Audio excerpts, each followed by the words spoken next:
सफलता की गारंटी हमारी।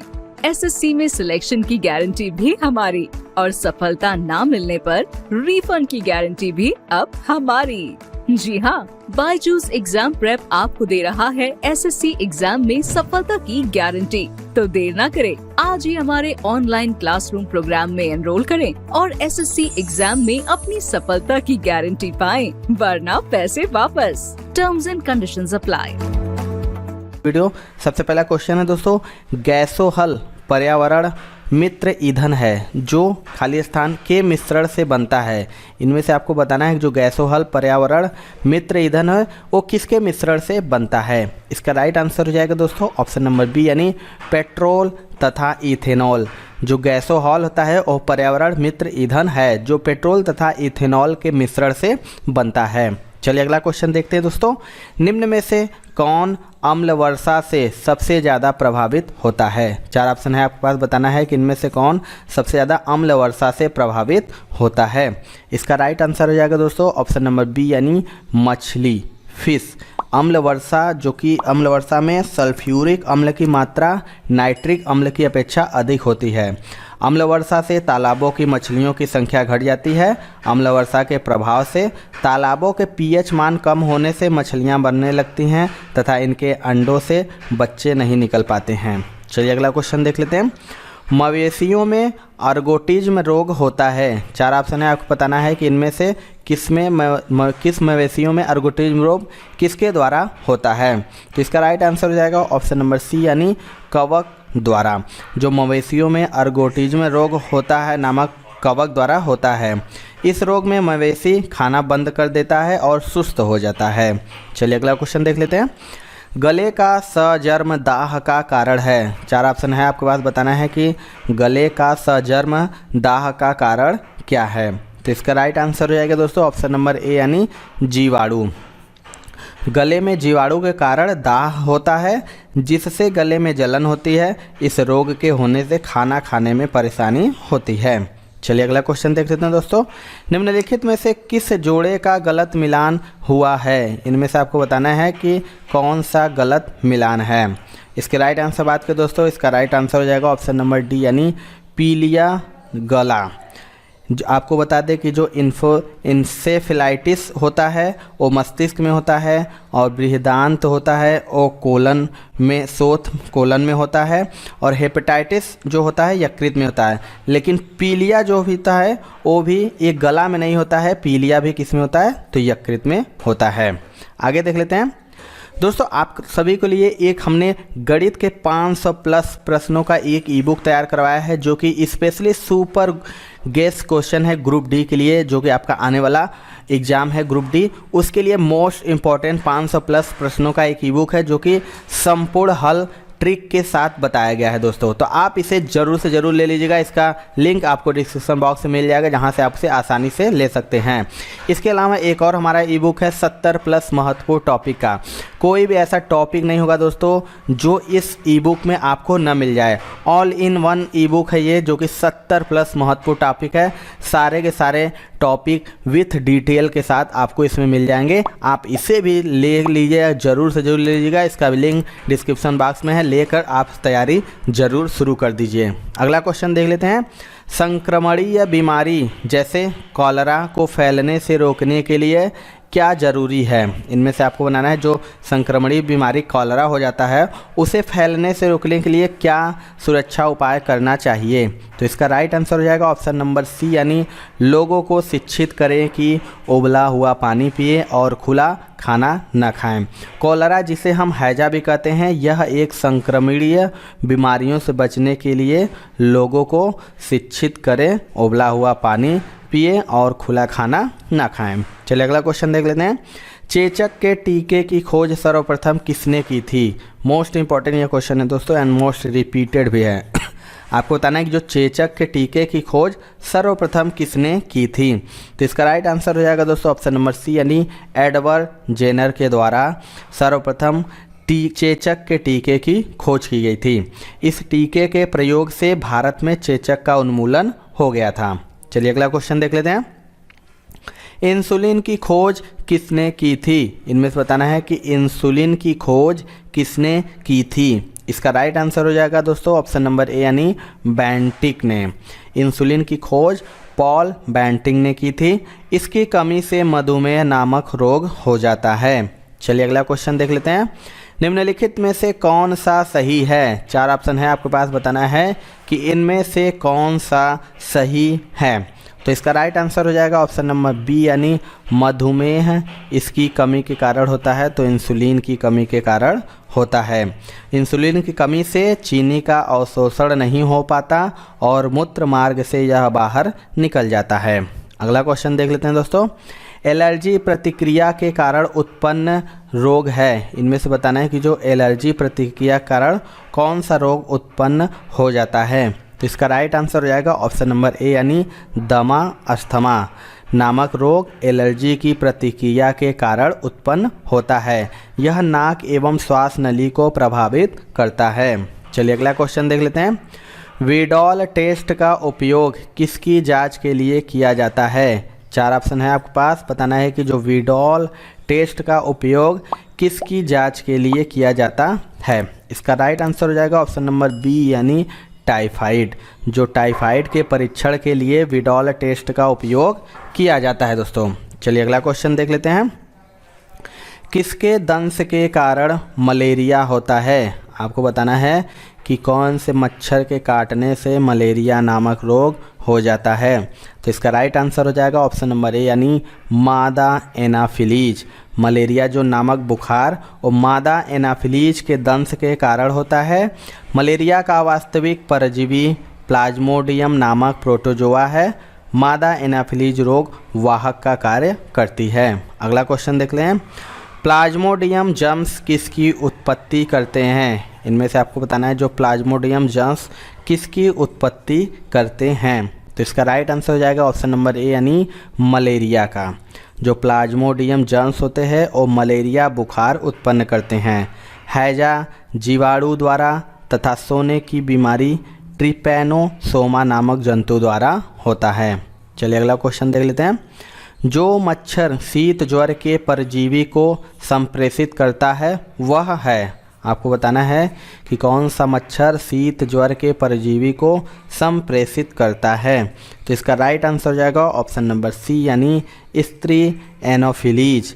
जो मादा एनोफिलीज होती है मच्छर शीत ज्वर अर्थात मलेरिया के परजीवी को संप्रेषित करता है। अगला क्वेश्चन देख लेते हैं। मलेरिया रोग प्रभावित करता है। 4 ऑप्शन है आपके पास, बताना है कि मलेरिया रोग किसको प्रभावित करता है। मोस्ट इम्पॉर्टेंट ये क्वेश्चन है, अब मोस्ट रिपीटेड मैक्सिमम एग्जाम में ये क्वेश्चन पूछा है बस बदल कर। तो आपको बताना है कि मलेरिया रोग प्रभावित किसको करता है। तो इसका right answer option number C हो जाएगा प्लीहा को। मलेरिया रोग जो कि मादा एनाफिलीज मच्छर के द्वारा फैलता है, यह रोग प्लीहा यानी स्प्लीन को प्रभावित करता है। अगला क्वेश्चन देख लेते हैं दोस्तों। सामान्यतः मनुष्य के स्वास्थ्य एवं अनुकूल जलवायु के लिए आपेक्षिक आर्द्रता कितनी होनी चाहिए? इनमें से आपको बताना है कि मनुष्य के स्वास्थ्य एवं अनुकूल जलवायु के लिए आपेक्षिक आर्द्रता कितनी होनी चाहिए। ये भी मोस्ट इम्पॉर्टेंट क्वेश्चन है दोस्तों। तो इसका राइट आंसर हो जाएगा ऑप्शन नंबर ए यानी 60 से 65%। मनुष्य के स्वास्थ्य एवं अनुकूल जलवायु के लिए 23 डिग्री सेल्सियस से 25 डिग्री सेल्सियस तक ताप तथा 60 से 65% आर्द्रता होनी चाहिए। एयर कंडीशनर कमरे को इसी ताप और आर्द्रता पर बनाए रखता है। चलिए अगला क्वेश्चन देख लेते हैं। दंत क्षय का कारण है। 4 ऑप्शन है, बताना है कि दंत क्षय का कारण क्या है। तो इसका राइट आंसर हो जाएगा ऑप्शन नंबर सी यानी बैक्टीरिया जनित संक्रमण। जो कि दंत क्षय और विटामिन सी की कमी से दांतों में बैक्टीरिया उत्पन्न हो जाते हैं जिससे दांतों में मवाद आने लगता है। बाद में दांत भी गिरने लगते हैं। विटामिन सी की कमी से स्कर्वी नामक रोग भी हो जाता है। अगला क्वेश्चन देख लेते हैं दोस्तों। एंटीटॉक्सिन का इंजेक्शन किसकी रोकथाम के लिए दिया जाता है? मोस्ट इम्पॉर्टेंट है ये भी। आपको बताना है कि जो एंटीटॉक्सिन का इंजेक्शन है वो किसकी रोकथाम के लिए दिया जाता है। तो इसका राइट आंसर हो जाएगा ऑप्शन नंबर ए यानी टिटनस के लिए। एंटीटॉक्सिन का इंजेक्शन टिटनस की रोकथाम के लिए लगाया जाता है।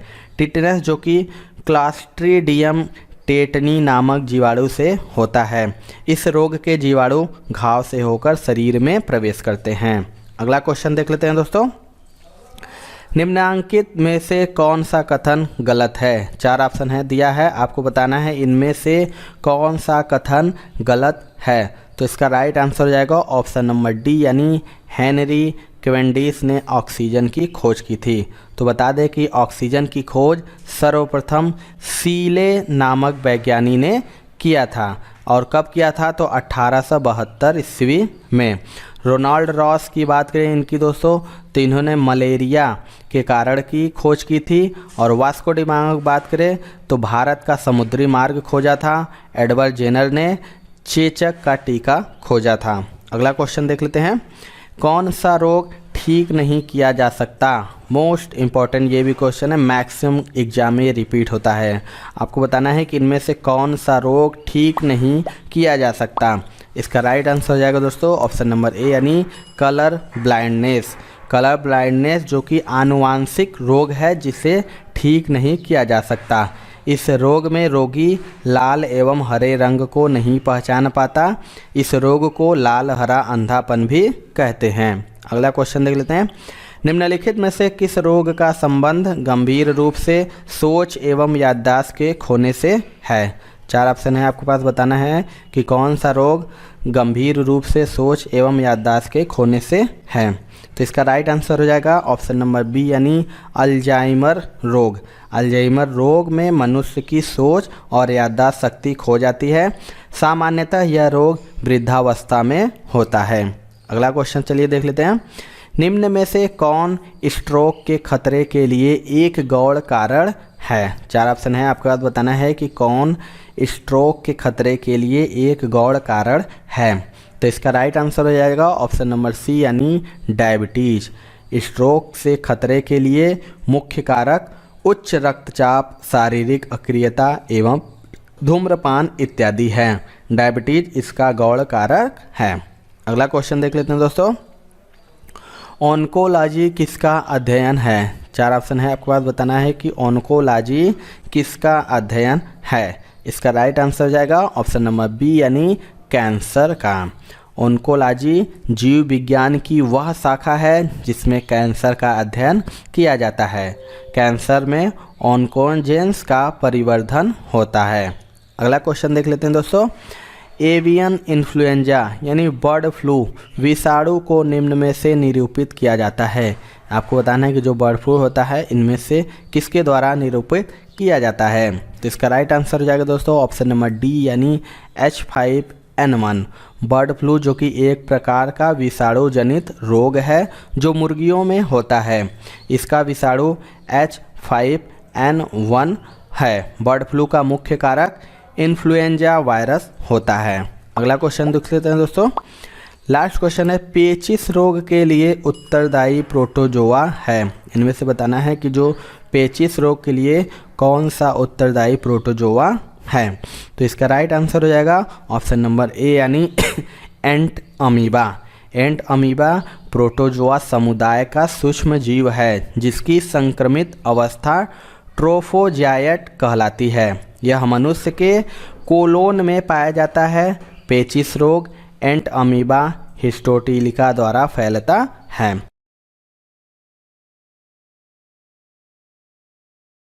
साधारण मशीन की क्षमता सामान्यतः दर्शाई जाती है। इनमें से आपको बताना है कि जो साधारण मशीन की क्षमता होती है वो साधारणतः किसमें दर्शाई जाती है। तो इसका राइट आंसर हो जाएगा दोस्तों ऑप्शन नंबर सी, यानी किलोवाट में। जो कोई मशीन प्रति सेकंड जितना लाभदायक कार्य करती है उसे शक्ति यानी पावर कहते हैं और इसे एसआई मात्रक वाट में मापा जाता है और मशीन की क्षमता सामान्यतः किलोवाट में दर्शाई जाती है। अगला क्वेश्चन देख लेते हैं दोस्तों। निम्नांकित में से कौन सा श्रेणी प्रथम लीवर का उदाहरण है? 4 ऑप्शन है, आपको बताना है इनमें से कौन सा श्रेणी प्रथम लीवर का उदाहरण है। तो इसका राइट आंसर हो जाएगा दोस्तों ऑप्शन नंबर ए, यानी प्लायर। प्लायर जो कि श्रेणी 1 का लीवर है क्योंकि इसका आलंबन भार और आयाम के बीच होता है। इसका आलंब इस श्रेणी के उत्तोलकों में यांत्रिक लाभ जो होता है 1 से अधिक, 1 से कम अथवा 1 के बराबर भी हो सकता है। और उदाहरण की बात करें दोस्तों तो हो जाता है कैंची, हैंड पंप और पिलास इत्यादि। अगला क्वेश्चन देखते हैं दोस्तों, लेंज का नियम किसके संरक्षण के नियम का नतीजा है? आपको बताना है कि जो लेंज का नियम है वो किसके संरक्षण के नियम का नतीजा है। तो इसका राइट आंसर हो जाएगा दोस्तों ऑप्शन नंबर ए यानी ऊर्जा यानी एनर्जी का। जो लेंज का नियम है वो ऊर्जा संरक्षण के नियम का परिणाम है। इसके अनुसार किसी परिपथ में प्रेरित धारा की दिशा सदैव इस प्रकार होती है कि वह कारण का विरोध करती है जिसके कारण वह उत्पन्न होती है। चलिए दोस्तों अगला क्वेश्चन देखते हैं। पार्श्व विकृति और अनुदैर्ध्य विकृति के अनुपात को क्या कहते हैं? आपको बताना है कि जो पार्श्व विकृति होती है और अनुदैर्ध्य विकृति होती है उसके अनुपात को क्या कहते हैं? तो इसका राइट आंसर हो जाएगा दोस्तों ऑप्शन नंबर ए यानी पाइसन अनुपात। जब किसी लंबी छड़ को खींचा जाता है तो उसकी लंबाई बढ़ जाती है किंतु व्यास घट जाता है और व्यास में परिवर्तन तथा प्रारंभिक व्यास के अनुपात को पार्श्व विकृति कहते हैं तथा लंबाई में वृद्धि और मूल लंबाई के अनुपात को अनुदैर्ध्य विकृति कहते हैं। और इन दोनों विकृतियों के अनुपात को ही पाइसन अनुपात कहा जाता है दोस्तों। अगला क्वेश्चन देख लेते हैं। निम्नलिखित में से कौन सा पॉजिटिव ड्राइव है? 4 ऑप्शन है, आपको पास बताना है इनमें से कौन सा पॉजिटिव ड्राइव है। तो इसका राइट आंसर हो जाएगा दोस्तों ऑप्शन नंबर डी यानी गियर ड्राइव। गियर ड्राइव जो कि पॉजिटिव ड्राइव है क्योंकि इसमें गियर दोनों के द्वारा एक दूसरे से फंसे होते हैं तथा जिससे इनके फिसलने अथवा मिस करने की संभावना नगण्य हो जाती है। जबकि अन्य ड्राइवों में बात करें गियर्स न होने के कारण फिसलने की संभावना अधिक होती है। आगे देख लेते हैं दोस्तों, आप लोगों के लिए हमने ई बुक एक तैयार करवाया है गणित का जो कि 500 प्लस महत्वपूर्ण प्रश्नों का एक ई बुक है जो कि सुपर ग्रेस क्वेश्चन है आने वाले ग्रुप डी एग्ज़ाम के लिए। तो आप इसे ज़रूर से ज़रूर ले लीजिएगा दोस्तों, इसका लिंक डिस्क्रिप्शन बॉक्स में है। इसमें जो 500 प्लस प्रश्न है वो संपूर्ण हल ट्रिक के माध्यम से बताए गए हैं जिससे आपको समझने में बहुत ही आसानी होगी। तो आप इसे ज़रूर से ज़रूर ले लीजिएगा दोस्तों। इसके अलावा एक और ई बुक है हमारा दोस्तों जो कि जीके टॉपिक वाइज है। 70 प्लस महत्वपूर्ण टॉपिक है दोस्तों। ऐसा कोई भी टॉपिक नहीं होगा जो इस ई बुक में आपको ना मिले दोस्तों। ये हर एग्ज़ाम के लिए बहुत ही महत्वपूर्ण है। तो आप इसे ज़रूर से ज़रूर लीजिए क्योंकि ग्रुप डी एग्ज़ाम में टॉपिक वाइज से भी बहुत से क्वेश्चन आते हैं। इस ई बुक में आपको सारे के सारे क्वेश्चन मिल जाएंगे विथ डिटेल के साथ में। तो आप इसे भी ज़रूर से ज़रूर ले लीजिएगा। इन दोनों का लिंक डिस्क्रिप्शन बॉक्स में आपको मिल जाएगा जहां से आप उसे आसानी से ले सकते हैं। चलिए अगले क्वेश्चन देख लेते हैं दोस्तों। तो चिमटा किस प्रकार के उत्तोलक का उदाहरण है? Most important and most repeated question है ये दोस्तों। आपको बताना है कि चिमटा जो कि फायर टोंग्स कहते हैं वो किस प्रकार का उदाहरण है उत्तोलक का। तो इसका राइट आंसर हो जाएगा दोस्तों ऑप्शन नंबर सी यानी तृतीय प्रकार का। इस वर्ग के उत्तोलकों में दोस्तों बात करें तो आलंब F एक सिरे पर होता है तथा भार W और आलंब F के बीच में आयाम E होता है। इसमें यांत्रिक लाभ सदैव 1 से कम होता है। चलिए अगला क्वेश्चन देख लेते हैं दोस्तों। एक गेंद को क्षैतिज से किस कोण पर फेंके कि वह अधिकतम क्षैतिज दूरी तय करे? आपको बताना है कि अगर किसी गेंद को क्षैतिज से किस कोण पर फेंके कि वह अधिकतम क्षैतिज दूरी तय करें। तो इसका राइट आंसर हो जाएगा ऑप्शन नंबर ए यानी 45 डिग्री। अगर एक गेंद को हम क्षैतिज से 45 डिग्री के कोण पर फेंकते हैं तो वह अधिकतम दूरी तय करती है क्योंकि किसी प्रक्षेप को क्षैतिज से किसी कोण पर फेंके जाने पर उसके द्वारा चली गई दूरी क्षैतिज दूरी या परास है। अगला क्वेश्चन देख लेते हैं दोस्तों। निम्नलिखित में से किस जगह जी का मान सर्वाधिक होता है? ये भी मोस्ट इम्पॉर्टेंट है दोस्तों, मैक्सिमम बार ये रिपीट हुआ है क्वेश्चन। तो आपको बताना है कि किस स्थान पर जी का मान सर्वाधिक होता है। तो इसका राइट आंसर हो जाएगा दोस्तों ऑप्शन नंबर डी यानी अंटार्कटिका में किसी स्थान पर। अगर हम g के मान की बात करें तो सबसे अधिक ध्रुवों पर होता है दोस्तों। इसका न्यूनतम मान विषुवत रेखा पर होता है, यानी सबसे अधिक की बात करें तो ध्रुवों पर और न्यूनतम मान की बात करें तो विषुवत रेखा पर होता है। पृथ्वी के घूर्णन गति के बढ़ने पर g का मान कम तथा घूर्णन गति के घटने पर g का मान अधिक हो जाता है। चलिए आगे देख लेते हैं दोस्तों। वायरलेस का आविष्कार किसने किया? मोस्ट इम्पॉर्टेंट है दोस्तों, आपको बताना है कि जो वायरलेस होता है उसका आविष्कार किसने किया है। तो इसका राइट आंसर हो जाएगा दोस्तों ऑप्शन नंबर ए यानी मार्कोनी ने।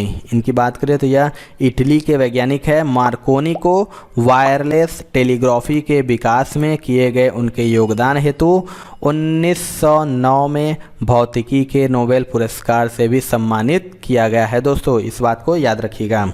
अगला क्वेश्चन देख लेते हैं। यदि हम हिमालय पर जाते हैं तो हम श्वास रहित महसूस करते हैं। आपको बताना है कि यदि हम हिमालय पर जाते हैं तो सांस लेने में दिक्कत महसूस क्यों होती है। तो इसका राइट आंसर हो जाएगा ऑप्शन नंबर ए यानी पहाड़ों पर वायु का घनत्व तो बहुत कम है, इसलिए ऑक्सीजन की मात्रा कम होती है। चलिए दोस्तों अगला क्वेश्चन देख लेते हैं। यदि चंद्रमा पर बम विस्फोट हो तो उसकी आवाज़ पृथ्वी पर कितने समय बाद सुनाई देगी।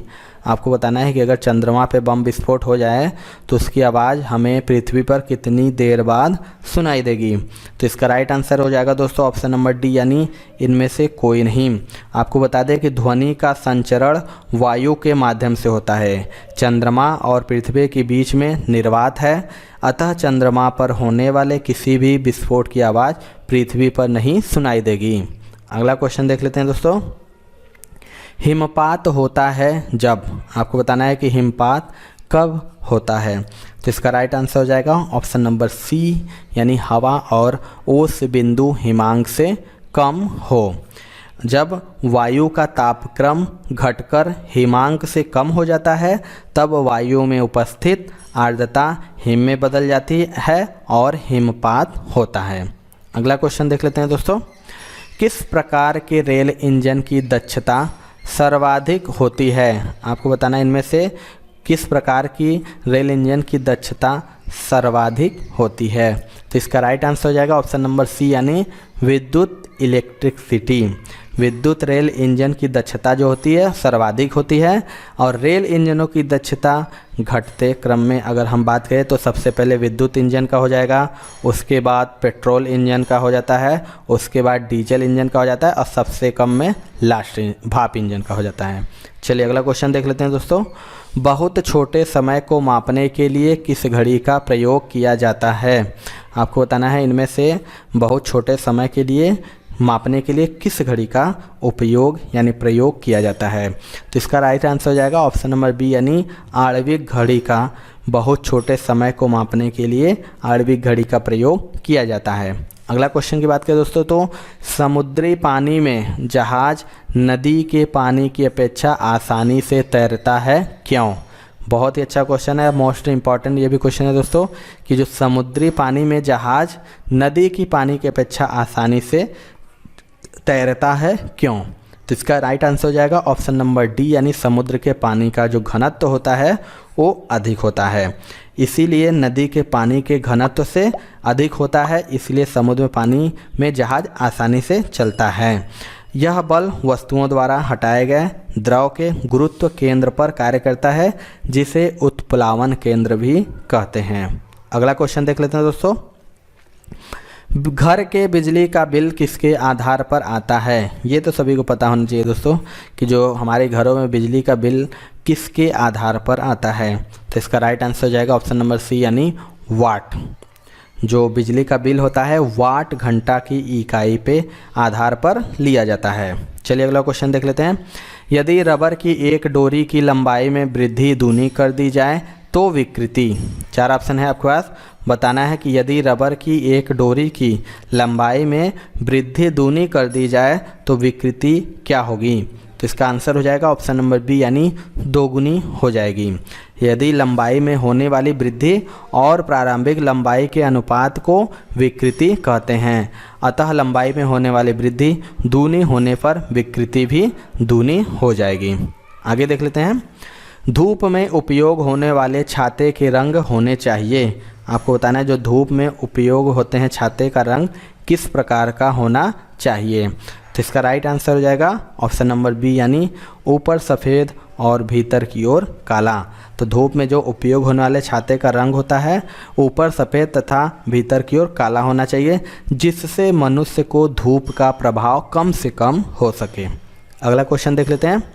मैदान की अपेक्षा रेगिस्तान की रात अधिक ठंडी होती है क्योंकि वहाँ, आपको बताना है कि मैदान की जो अपेक्षा होता है वो रेगिस्तान की रात अधिक ठंडी क्यों होती है। तो इसका राइट आंसर हो जाएगा ऑप्शन नंबर बी, यानी बालू जितनी जल्दी गर्म होती है उतनी ही जल्दी ठंडी भी हो जाती है। इसीलिए ही रेगिस्तान दिन में अत्यधिक गर्म और रात में अत्यधिक ठंडा होता है। दोस्तों आगे देख लेते हैं। आजकल पेट्रोल में शीशा नहीं मिलाया जाता, यह इसलिए, बताना है कि पेट्रोल में जो शीशा है वह किस लिए नहीं मिलाया जाता है। तो इसका राइट आंसर हो जाएगा दोस्तों ऑप्शन नंबर बी, यानी शीशा रहित पेट्रोल प्रदूषण नहीं फैलाता है। आपको बता दें कि पेट्रोल में उपस्थित शीशा वायु से मिलकर लेड ऑक्साइड बनाता है जो जहरीला प्रदूषण है, और शीशा रहित पेट्रोल होने से यह प्रदूषण नहीं फैलाता है। चलिए अगला क्वेश्चन देख लेते हैं। उत्तरीय ध्रुव दक्षिणी ध्रुव की ओर एवं दक्षिणी ध्रुव उत्तरी ध्रुव की ओर होता है, यह कथन किसमें लागू होता है। आपको बताना है कि उत्तरी ध्रुव उत्तरी ध्रुव की ओर, दक्षिणी ध्रुव की ओर और दक्षिणी ध्रुव उत्तरी ध्रुव की ओर होता है, यह कथन किसमें लागू होता है। तो इसका आंसर हो जाएगा दोस्तों ऑप्शन नंबर ए, यानी पृथ्वी का चुंबकीय ध्रुव।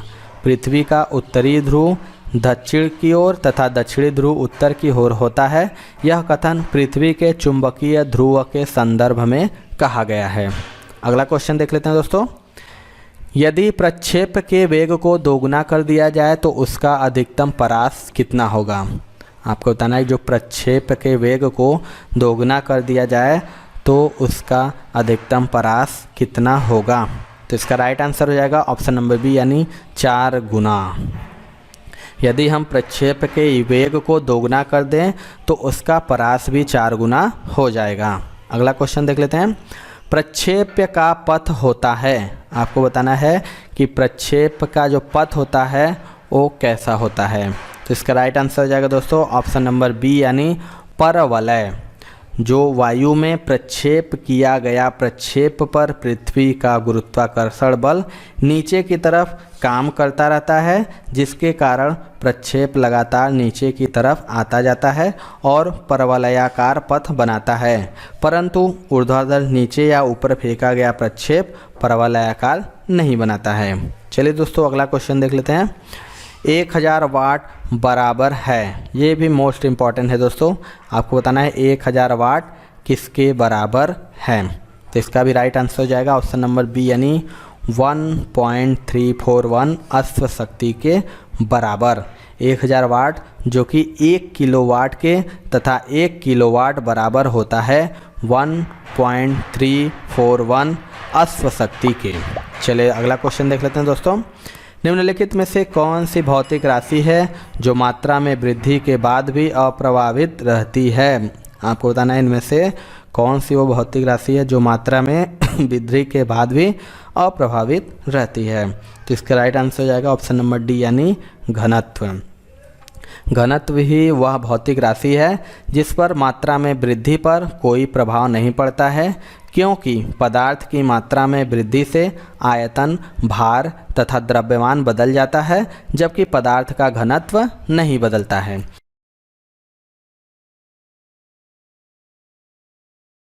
निम्न में से किस गैस का उपयोग बैक्टीरिया को मारने में किया जाता है। आपको बताना है कि इनमें से कौन सा गैस है जिसको बैक्टीरिया को मारने में उपयोग किया जाता है। इसकी राइट आंसर बात करें दोस्तों, इसका राइट आंसर हो जाएगा ऑप्शन नंबर ए, यानी क्लोरीन। क्लोरीन का उपयोग हम बैक्टीरिया को मारने में करते हैं। पेयजल में उपस्थित रोगाणुओं को नष्ट करने के लिए क्लोरीन का प्रयोग रोगाणुनाशक के रूप में भी होता है। चलिए दोस्तों अगला क्वेश्चन देखते हैं। चिमनी से निकलने वाले धुएं में उपस्थित राख की मात्रा को कम करते हैं। आपको बताना है कि इनमें से कौन है जो चिमनी से निकलने वाले धुएं में उपस्थित राख की मात्रा को कम करते हैं। तो इसका राइट आंसर हो जाएगा दोस्तों ऑप्शन नंबर ए, यानी विद्युत अवक्षेपण द्वारा। चिमनी से निकलने वाले धुएं में उपस्थित राख की मात्रा को विद्युत अवक्षेपण द्वारा कम कर सकते हैं दोस्तों। चलिए अगला क्वेश्चन देख लेते हैं। सभी अम्लों में सबसे अधिक समान तत्व है। आपको बताना है इनमें से कौन सा तत्व है जो सभी अम्लों में सबसे अधिक समान तत्व है। तो इसका राइट आंसर जाएगा दोस्तों ऑप्शन नंबर ए, यानी हाइड्रोजन। ऐसे अगर हम बात करें दोस्तों, ऐसे पदार्थ जो जलीय विलयन में हाइड्रोजन आयन प्रदान करे या ऐसे पदार्थ जो प्रोटॉन प्रदान करे, अम्ल कहलाते हैं। सभी अम्लों में सबसे अधिक समान तत्व हाइड्रोजन है। चलिए अगला क्वेश्चन देख लेते हैं दोस्तों। एक आदर्श गैस की तुलना में अति उच्च दाब पर एक वास्तविक गैस घेरती है। आपको बताना है कि जो एक आदर्श गैस की तुलना में अति उच्च दाब पर एक वास्तविक गैस कितना स्थान घेरती है? आयतन। तो इसका राइट आंसर हो जाएगा दोस्तों ऑप्शन नंबर बी, यानी कम आयतन। बता दें कि अति उच्च दाब पर वास्तविक गैस एक आदर्श गैस की तुलना में कम आयतन घेरती है। क्यों? क्योंकि उच्च दाब पर वास्तविक गैस द्रव में बदल जाती है। चलिए दोस्तों अगला क्वेश्चन देख लेते हैं। प्राकृतिक गैस का मुख्य घटक क्या है? मोस्ट इम्पॉर्टेंट क्वेश्चन है दोस्तों। आपको बताना है कि इनमें से प्राकृतिक गैस का मुख्य घटक कौन सा है। तो इसका राइट आंसर हो जाएगा दोस्तों ऑप्शन नंबर ए, यानी मीथेन। मीथेन प्राकृतिक गैस का मुख्य घटक है। प्राकृतिक गैस में मीथेन की मात्रा सर्वाधिक लगभग 80% होती है। इसमें अन्य गैसें जो कि H2 है, H है और CO इत्यादि हैं, वाष्प हैं ये सभी। अगला क्वेश्चन देख लेते हैं दोस्तों। हमने आप लोगों के लिए जो आने वाला ग्रुप डी का एग्ज़ाम है उसके लिए एक महत्वपूर्ण गणित के 500 प्लस प्रश्नों का एक ई बुक तैयार करवाया है, जो कि सुपर गेस क्वेश्चन है दोस्तों ग्रुप डी एग्ज़ाम के लिए। तो आप इसे ज़रूर से ज़रूर ले लीजिएगा, क्योंकि ग्रुप डी का जो एग्ज़ाम आने वाला है उसके लिए गणित ही बहुत ही महत्वपूर्ण सब्जेक्ट है दोस्तों। इस पूरे ई बुक में आपको 500 प्लस प्रश्न संबंधित हल और ट्रिक के साथ में बताया गया है। इसका जो हल है वो ट्रिक से बताया गया है, जिससे आपको समझने में बहुत ही आसानी होगी। इसके अलावा एक और हमारा ई बुक है दोस्तों 70 प्लस महत्वपूर्ण टॉपिक का। दोस्तों इसमें ई बुक में कोई भी ऐसा टॉपिक नहीं होगा जो आपको न मिल जाए विथ डिटेल के साथ में। तो आप इसे भी ज़रूर से ज़रूर ले लीजिएगा। इसका लिंक दोस्तों डिस्क्रिप्शन बॉक्स में मिल जाएगा, जहाँ से आप उसे आसानी से ले सकते हैं और तैयारी को शुरू कर सकते हैं। तो अगले क्वेश्चन की बात करें दोस्तों, तो बंद कमरे में चलते हुए रेफ्रिजरेटर का दरवाज़ा खुल जाता है। तो आपको बताना है कि अगर बंद कमरे में रेफ्रिजरेटर का दरवाज़ा खुल जाएगा तो क्या होगा। तो इसका राइट आंसर हो जाएगा दोस्तों ऑप्शन नंबर डी, यानी कमरा धीरे धीरे गर्म हो जाएगा। अगर हम बात करें बंद कमरे में यदि चलते हुए रेफ्रिजरेटर का दरवाज़ा खुल जाता है तो कमरा भी धीरे धीरे गर्म हो जाता है। अगला क्वेश्चन देख लेते हैं दोस्तों। वायु की संघटक गैसें सामान्यतः होती हैं। 4 ऑप्शन है आपके पास। बताना है कि जो वायु की संघटक गैसें होती हैं सामान्यतः कैसी होती हैं। तो इसका राइट आंसर हो जाएगा दोस्तों ऑप्शन नंबर ए, यानी नाइट्रोजन और ऑक्सीजन। वायु की जो संघटक गैसों में मुख्यतः नाइट्रोजन एवं ऑक्सीजन होता है। वायु में लगभग बात करें तो 78% नाइट्रोजन होता है और 21% ऑक्सीजन होता है। अगला क्वेश्चन देख लेते हैं दोस्तों। गैस ज्वाला होती है। आपको बताना है इनमें से कि गैस ज्वाला किस में होती है, कैसी होती है। तो इसका राइट आंसर हो जाएगा ऑप्शन नंबर ए, यानी दीप्ति। जो वस्तुएं दीप्त हो जाएगा, ये गैस ज्वाला कैसी होती है, तो ये दीप्त होती हैं। आपको बता दें कि जो वस्तुएं स्वयं प्रकाश उत्पन्न करती हैं उसे दीप्त वस्तुएं कहते हैं। गैस ज्वाला से प्रकाश उत्पन्न होती है, अतः उसे दीप्त ज्वाला कहते हैं। अगला क्वेश्चन देख लेते हैं दोस्तों। निम्नलिखित में से कौन सी गैस फलों को कृत्रिम रूप से पकाने में प्रयोग की जाती है। आपको बताना है, ये मोस्ट इम्पॉर्टेंट क्वेश्चन है दोस्तों, कि कौन सी वह गैस है जो फलों को कृत्रिम रूप से पकाने में प्रयोग की जाती है। तो इसका राइट आंसर हो जाएगा ऑप्शन नंबर बी यानी एथिलीन, जो कि फलों को कृत्रिम रूप से पकाने के लिए इसका प्रयोग किया जाता है। फलों को पकाने में कैल्शियम कार्बाइड का भी प्रयोग किया जाता है दोस्तों। अगला क्वेश्चन देख लेते हैं। अम्ल वर्षा मुख्यतः किस गैस के कारण होती है? आपको बताना है। मोस्ट इम्पॉर्टेंट ये भी क्वेश्चन है, मोस्ट रिपीटेड एग्जाम में ये क्वेश्चन पूछता है दोस्तों कि अम्ल वर्षा वो जो होती है वो मुख्यतः किस गैस के कारण होती है? तो इसका राइट आंसर हो जाएगा दोस्तों ऑप्शन नंबर सी यानी SO2, जो कि अम्ल वर्षा मुख्यतया SO2 के कारण होती है। यह जल में घुलकर सल्फ्यूरिक अम्ल बनाता है जो मनुष्य की त्वचा को नुकसान पहुंचाता है। चलिए अगला क्वेश्चन देखते हैं दोस्तों। आग बुझाने वाली गैस है, आपको बताना है इनमें से कि आग बुझाने वाली गैस कौन सी है? तो इसका राइट आंसर हो जाएगा ऑप्शन नंबर सी यानी carbon dioxide. Carbon dioxide gas जो है अग्निशमन में प्रयुक्त होती है, क्योंकि यह ऑक्सीजन से भारी होती है तथा यह ईंधन के चारों ओर की ऑक्सीजन को हटाकर आग को बुझा देती है। चलिए दोस्तों अगला क्वेश्चन देख लेते हैं। लाल तप्त कोक पर भाप प्रवाहित करने से प्राप्त होता है। बताना है कि जो लाल तप्त कोक पर भाप प्रवाहित करने से क्या प्राप्त होता है? तो इसका राइट आंसर हो जाएगा दोस्तों ऑप्शन नंबर ए यानी जल गैस। जल गैस जो कि एक संश्लेषण गैस है जिसमें कार्बन मोनोऑक्साइड तथा हाइड्रोजन गैस सम्मिलित होती हैं। यह गैस लाल तप्त कोक पर भाप प्रवाहित करने से प्राप्त होती हैं। चलिए दोस्तों अगला क्वेश्चन देखते हैं। गुब्बारे में कौन सी गैस भरी जाती है? आप मोस्ट इम्पॉर्टेंट ये भी क्वेश्चन है, आपको बताना है कि गुब्बारे में कौन सी गैस भरी जाती है। मोस्ट इम्पॉर्टेंट, मैक्सिमम सभी लोगों को पता होना चाहिए क्वेश्चन। तो इसका राइट आंसर हो जाएगा ऑप्शन नंबर सी यानी हीलियम गैस। गुब्बारे में जो कि सामान्यतः हम हीलियम गैस ही भरी जाती है, जबकि हाइड्रोजन सबसे हल्की गैस होती है। अगला क्वेश्चन देख लेते हैं दोस्तों।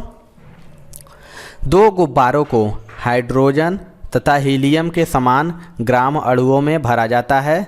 दोनों में एक ही आकार के छेद किए जाते हैं। सबसे पहले कौन सा गुब्बारा संकुचित हो जाएगा? आपको बताना है कि दो गुब्बारे हैं, एक में हाइड्रोजन तथा एक में हीलियम समान ग्राम अणुओं में भर दिया जाए और दोनों में सबसे पहले कौन सा गुब्बारा संकुचित हो जाएगा? तो इसका राइट आंसर हो जाएगा ऑप्शन नंबर बी यानी हाइड्रोजन से भरा गुब्बारा। हाइड्रोजन जो कि भार हल्का होने के कारण H2 से यानी हाइड्रोजन से भरा गुब्बारा पहले संकुचित होगा, जबकि हीलियम से भरा गुब्बारा बाद में संकुचित होगा। चलिए दोस्तों अगला क्वेश्चन देख लेते हैं। निम्नलिखित में से कौन नाइट्रोजन चक्र में भाग नहीं लेता है? चार ऑप्शन है आपके पास, बताना है इनमें से कौन नाइट्रोजन चक्र में भाग नहीं लेता है। तो इसका राइट आंसर हो जाएगा ऑप्शन नंबर बी यानी CO2। जीवाणु नाइट्रिक एसिड तथा अमोनिया गैस नाइट्रोजन चक्र में भाग लेते हैं, CO2 इसमें भाग नहीं लेता है। ये तीनों जो कि भाग लेते हैं ये CO2 ही है जो कि नाइट्रोजन चक्र में भाग नहीं लेता है। चलिए दोस्तों अगला क्वेश्चन देख लेते हैं। गैस टरबाइन आधारित है, आपको बताना है इनमें से गैस टरबाइन किस पर आधारित है? तो इसका राइट आंसर हो जाएगा ऑप्शन नंबर सी यानी ब्रेटॉन चक्र पर। ब्रेटॉन चक्र जो कि एक प्रकार का ऊष्मागतिकी चक्र है जिस पर गैस टरबाइन इंजन की कार्यप्रणाली आधारित है। चलिए अगला क्वेश्चन देख लेते हैं दोस्तों। कौन सा उर्वरक तनु सल्फ्यूरिक एसिड के साथ अमोनिया गैस संसाधित करने से तैयार किया जाता है? आपको बताना है कौन सा वह उर्वरक है जो तनु सल्फ्यूरिक एसिड के साथ अमोनिया गैस संसाधित करने से तैयार किया जाता है। तो इसका राइट आंसर हो जाएगा ऑप्शन नंबर डी यानी अमोनियम सल्फेट। अमोनियम सल्फेट जो कि अमोनिया तथा तनु सल्फ्यूरिक अम्ल के मध्य अभिक्रिया से ही प्राप्त होता है। अगला क्वेश्चन देख लेते हैं दोस्तों। निम्नलिखित को गर्म करने पर N उत्पादित होता है। आपको बताना है कि इनमें से किसको गर्म करने पर N उत्पादित होता है। तो इसका राइट आंसर हो जाएगा दोस्तों ऑप्शन नंबर डी यानी NH4Cl + NaNO2। प्रयोगशाला में नाइट्रोजन गैस अमोनियम क्लोराइड तथा सोडियम नाइट्राइड को गर्म करने पर उत्पादित होती है। चलिए अगला क्वेश्चन देख लेते हैं दोस्तों। निम्नलिखित गैस अणुओं में से किसमें सबसे बड़ा माध्य मुक्त पथ है? इन चारों में से आपको बताना है कि किस गैस अणुओं में से सबसे बड़ा माध्य मुक्त पथ है। तो इसका राइट आंसर हो जाएगा ऑप्शन नंबर ए यानी H2। माध्य मुक्त पथ आणविक व्यास के व्युत्क्रमानुपाती होता है, इसलिए गैस के अणु का आकार जितना बड़ा होगा माध्य मुक्त पथ उतना ही छोटा होगा दोस्तों। चलिए अगला क्वेश्चन देख लेते हैं दोस्तों। जल का विशुद्ध रूप है, 4 ऑप्शन है आपके पास, इनमें से आपको बताना है कि जल का विशुद्ध रूप क्या है। तो इसका राइट आंसर हो जाएगा दोस्तों ऑप्शन नंबर ए यानी वर्षा जल। वर्षा का जल जो कि जल का विशुद्ध रूप होता है। अगला क्वेश्चन देख लेते हैं दोस्तों। कठोर जल साबुन के साथ पर्याप्त झाग उत्पन्न नहीं करता, क्योंकि आपको बताएं जो कठोर जल होता है वो साबुन के साथ झाग उत्पन्न नहीं करता है, क्यों? ये भी मोस्ट इंपॉर्टेंट है दोस्तों और मैक्सिमम बार ये रिपीट हुआ है क्वेश्चन। तो इसका राइट आंसर हो जाएगा दोस्तों ऑप्शन नंबर ए यानी इसमें जो कि कैल्शियम और मैग्नीशियम के विलेय लवण होते हैं, इसीलिए कठोर जल साबुन के साथ पर्याप्त झाग उत्पन्न नहीं करता है। इस प्रकार की कठोरता अस्थायी होती है जो गर्म करने से दूर हो जाती है। अगला क्वेश्चन देख लेते हैं दोस्तों। कठोर जल के संबंध में कौन सा गलत है? 4 ऑप्शन है, आपको बस बताना है कि कठोर जल के संबंध में कौन सा गलत है। तो इसका राइट आंसर हो जाएगा ऑप्शन नंबर डी यानी आयरन पायराइड्स की उपस्थिति। आपको बता दें जो कठोर जल होता है कैल्शियम और मैग्नीशियम के बाइकार्बोनेट, सल्फेट आदि की उपस्थिति के कारण झाग नहीं देता, इसलिए साबुन अधिक घिसता है। अगला क्वेश्चन देख लेते हैं दोस्तों। वह जल जो साबुन के साथ रगड़ने पर शीघ्रता से एवं अधिक झाग देता है क्या कहलाता है? मतलब वह जल कौन सा है जो साबुन के साथ रगड़ने पर शीघ्रता से जल्दी और अधिक झाग देता है? तो इसका राइट आंसर हो जाएगा ऑप्शन नंबर बी यानी मृदु जल, जिसे सॉफ्ट वाटर भी कहते हैं। मृदु जल ही साबुन के साथ रगड़ने पर शीघ्रता से एवं अधिक झाग देता है, अर्थात इसमें कैल्शियम और मैग्नीशियम के बाइकार्बोनेट, सल्फेट आदि की उपस्थिति नहीं होती है। अगला क्वेश्चन देख लेते हैं दोस्तों। कैल्शियम बाइकार्बोनेट कठोर जल का एक नमक है, इसका रासायनिक नाम क्या है? आपको बताना है कि जो कैल्शियम बाइकार्बोनेट कठोर जल का एक नमक है उसका रासायनिक नाम क्या होगा? तो इसका राइट आंसर हो जाएगा ऑप्शन नंबर सी यानी CaHCO3 ट्वाइस, जो कि कैल्शियम बाइकार्बोनेट कठोर जल का एक मिश्रण है और इसका रासायनिक नाम क्या हो जाएगा? CaHCO3 twice. अगला क्वेश्चन देख लेते हैं और लास्ट क्वेश्चन है दोस्तों। खारे पानी में निम्नलिखित में से क्या उपस्थित नहीं है? आपको बताना है कि जो खारा पानी होता है उनमें से इसमें से क्या उपस्थित नहीं होता है। तो इसका भी राइट आंसर हो जाएगा दोस्तों ऑप्शन नंबर बी यानी एल्यूमिनियम। खारे पानी में घुलनशील लवणों में क्लोरीन हो गया। क्लोरीन की मात्रा की अगर बात करें दोस्तों तो 55.3%। सोडियम की बात करें दोस्तों तो ये हो जाता है 30.8% एवं कैल्शियम 1.23% उपस्थित होता है। एल्यूमिनियम की बात करें तो यह इसमें खारे पानी में उपस्थित नहीं होता है। तो ये थी दोस्तों आज की वीडियो। आपको वीडियो कैसा लगा कमेंट सेक्शन में ज़रूर बताइएगा। वीडियो पसंद आया होगा दोस्तों तो एक लाइक ज़रूर करिएगा। चैनल पे हमारे नए हैं तो चैनल को ज़रूर सब्सक्राइब कर लीजिएगा, क्योंकि हम लगातार ग्रुप डी एग्ज़ाम की तैयारी करा रहे हैं। तो मिलते हैं दोस्तों अपने अगले वीडियो में, तब तक के लिए जय हिंद जय भारत।